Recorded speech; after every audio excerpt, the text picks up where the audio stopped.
Salut l'équipe, c'est Merov. Je vous fais une petite analyse de marché. On va se faire un petit tour du côté de BTC, Ethereum, Solana. Bon, le BTC, voilà, hein, qui toujours nous a fait ce bel excès haussier après l'approbation des ETF. Donc, on était vraiment dans une structure de range, hein. On vient faire un excès à la hausse. On rentre dans la zone de rechargement de short long terme qui a été dessinée entre, en gros, le top des 70 000 et le bottom des 75 000. Donc, si vous regardez un peu la cyclicité qu'il y a eu sur le dernier cycle, c'est exactement ce qu'on avait fait, hein. On était rentré dans la zone de rechargement de short long terme avant vraiment de rechuter plus bas, de retracer pour après partir pour le vrai bull run entre guillemets. Donc pour le coup, voilà, il semble qu'on soit en train de se diriger vers un scénario qui soit quand même assez similaire. Donc on est venu chasser la borne haute, vraiment, voilà, on fait un bel excès haussier, il y a le retail qui s'emballe, qui met beaucoup d'ordre à l'achat, ce qui a permis à la smart money de mettre en face la contrepartie avec ses ordres, avec des centaines de millions de dollars, qui ont permis vraiment voilà, de faire chuter le marché. On est venu rechasser la borne basse, il semble qu'on réintègre, donc là pour l'instant comportement du prix qui n'est pas hyper bearish, mais bon, ça reste à, enfin, faut vraiment garder l'œil là sur les graphiques pendant les jours prochains. Pendant la chute, on a laissé une belle zone de fair value gap. Donc ça, je vous rappelle, c'est du déséquilibre de marché. Il y a de fortes chances que si jamais on parte dans une vague corrective un petit peu plus profonde, on parte sur un scénario en ABC, donc faire une belle A, B, puis C pour aller vraiment chercher un petit peu plus bas. Surtout que là, pour le coup, on viendrait chercher potentiellement la zone de rechargement de short. Donc là, on a quand même une belle zone de convergence ici, hein, entre les 0,786 et les 0,618 de Fibonacci, qui nous permettrait de combler la zone de fair value gap qui est ici en bleu, de venir chercher un petit peu de force pour vraiment après repartir à la baisse un peu plus fortement. Je vous rappelle qu'on a énormément de liquidités qui sont placées en dessous. On a notre belle zone de fair value gap avec notre point pivot des 32 000 dollars. Donc ça reste quand même une belle zone de convergence là ici, si jamais on entame un retracement un petit peu plus profond sur le BTC. Donc voilà, au niveau du scénario, si on regarde un petit peu au niveau du RSI, indicateur de momentum, on est passé sous la ligne des 50, donc momentum baissier. Il semblerait qu'on prenne résistance un petit peu au niveau de cette ligne. Donc on pourrait aussi là directement avoir juste fait une déviation, une réintégration pour directement repartir plus bas et peut-être aller chercher le bas de canal ici. Après voilà, ça reste à regarder dans les prochains jours. Si on enlève un petit peu tous ces dessins et qu'on regarde d'un point de vue du système Ishimoku, bon, on n'est toujours pas on clôture pas sous le nuage, hein, ou pratiquement pas en daily, on est toujours un petit peu dans cet état d'équilibre.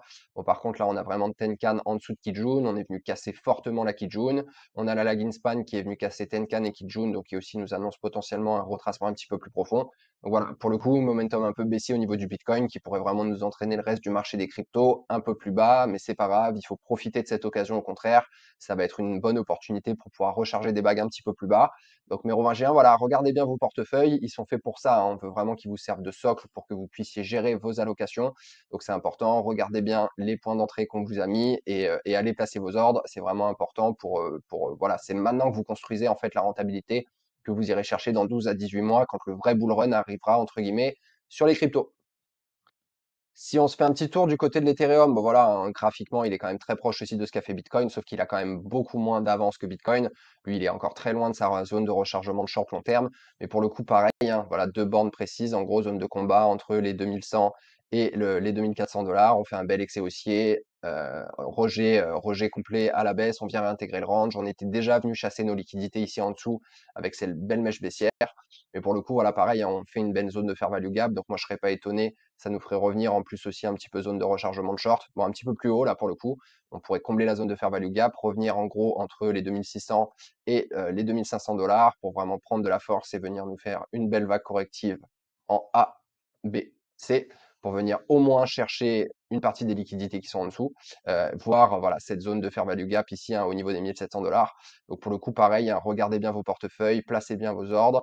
Voilà, il y a quand même de fortes chances qu'on vienne chercher un petit peu plus bas. On a le RSI qui a aussi fracturé sa zone des 50. On part vraiment dans un momentum baissier. Puis il semble qu'on soit quand même sous une belle trendline de baissière au niveau du RSI, donc c'est peut-être pas terminé, hein. On pourrait vraiment aller plus bas sur Ethereum, notamment si Bitcoin se met à perdre de force rapidement, sans reprendre un petit peu une direction haussière, aller chercher sa zone de rechargement de short. On pourrait aussi entamer une chute un petit peu plus profonde directement. Mais voilà, pour le coup, assez baissier court terme, mais c'est pas grave, il faut en profiter au contraire. Encore une fois, c'est ça qui va nous permettre de construire cette future rentabilité, c'est en accumulant tous ces coins plus bas. Si on regarde d'un point de vue Ishimoku, ben voilà, on est un petit peu pareil, on est dans cet état d'équilibre, on est dans le nuage. Il est venu fracturer fort la Kijun, donc voilà, retracement court terme de toute façon assez évident. On a une leg span qui est venue aussi casser Tenkan Kijun, qui est un petit peu sous le prix. Donc à voir aussi le comportement, mais si pour le coup, voilà, on a des clôtures sous le nuage avec une leg span qui vient aussi commencer à se sortir du nuage, il y a de fortes chances qu'on aille vraiment, vraiment plus bas. Donc voilà, regardez bien, hein, regardez bien ce qui se passe dans les prochains jours. Là, ça va être important. On est sur une semaine quand même globalement assez importante. C'est là qu'on va savoir un petit peu quelle direction vont prendre très certainement les cours à moyen terme. Si on se regarde sur Solana, bon, Solana, il nous a cassé sa belle parabole hein, fortement. Il est rentré dans une espèce de structure en bull flag. Donc ça reste bien évidemment à corréler avec ce que fera Bitcoin. Si jamais on a un Bitcoin qui se remet à être aussi, on pourrait vraiment venir dessiner une structure en bull flag et venir chercher un nouvel ATH local, entre guillemets, un nouveau point haut local. Mais bon, moi personnellement, c'est quand même pas le scénario que je privilégie. Si jamais on vient aussi chercher un petit peu une zone de rechargement de short, on pourrait avoir un Solana qui nous fasse une belle vague corrective en ABC, en venant voilà, justement chercher sa zone de rechargement de short, 0,618, 0,786 de Fibo, pour venir descendre beaucoup plus bas. On a quand même un beau point pivot ici au niveau des 70 $. C'est une zone qui sont dans les portefeuilles. Allez checker, encore une fois, ils sont là pour ça. Et pareil, hein, si jamais on revient dans cette zone de rechargement de short, vous savez que c'est une zone où le prix a de fortes probabilités de se retourner. Si jamais ils veulent faire, encore une fois, hein, on pourrait aussi très bien voir un nouveau point haut sur le Solana. Mais voilà, pour le coup, ça nous permettrait d'en accumuler un petit peu plus bas. Ça serait quand même plutôt sympa. Et pareil, un momentum baissier hein, avec un RSI qui vient fracturer les 50, clôturer en dessous. On semble en plus prendre résistance là. Donc il y a peut-être des chances qu'on reparte pas plus haut sur Solana et qu'on vienne directement faire de nouveau plus bas. Donc au niveau du club, bon comme vous le savez, ça y est, hein, on a officiellement fermé le club. On est hyper content, c'est un gros achievement pour nous.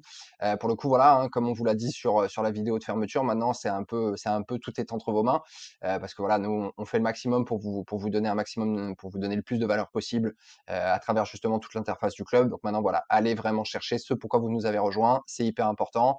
Il y a pas mal de choses aussi qui sortent sur notre Juju national. Donc n'hésitez pas à aller lui donner de la force. Il vous fait énormément de contenu en ce moment. Il essaie toujours de vous délivrer un maximum de valeur. Donc du coup, voilà, on compte vraiment sur vous là-dessus. Et encore une fois, voilà, prenez du temps. C'est important maintenant que vous preniez le plus de temps possible pour voilà, vous consacrer à vos investissements crypto. Regardez bien les portefeuilles. Essayez de jouer les alphas qu'on vous donne aussi. C'est hyper important. Ça vous permet vraiment de générer de la perte dollar court terme. Donc c'est hyper intéressant.